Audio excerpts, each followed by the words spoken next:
Welcome to another home in from Boulder Home Inspection. Today I want to talk about older homes, and basically one of the features of an older home is that they never ventilated the attic space very well and it caused ice damming. So I want to give you a kind of a practical look at that this morning. So you can see on this house the soffits are plywood. That means that there's no air coming up underneath the soffits into the attic space. And for decades they did it that way, and oftentimes they didn't have much of an overhang at all, for instance on this house. And they come to realize, I guess, that if you don't ventilate that soffit area, then you could have some ice damming forming on the roof.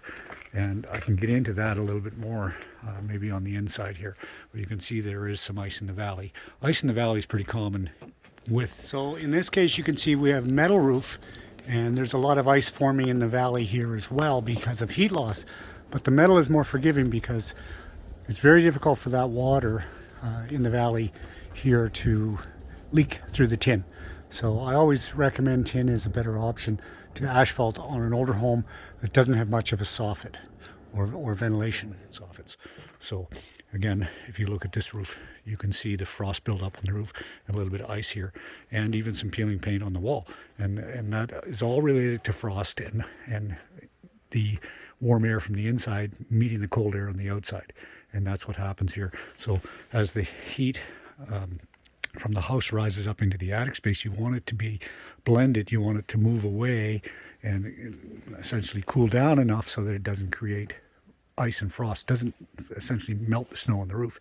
But when it does do that, the water runs down under the snow, and as soon as it reaches the outside edge of the house where there's no heat, then it starts to build up ice. If the ice gets thick enough, then you end up with moisture under the ice, which can potentially run down into the soffit area and down the walls and cause all kinds of problems in the walls. So it's important that you try at least to ventilate the soffits. In this house, I'm going to recommend that.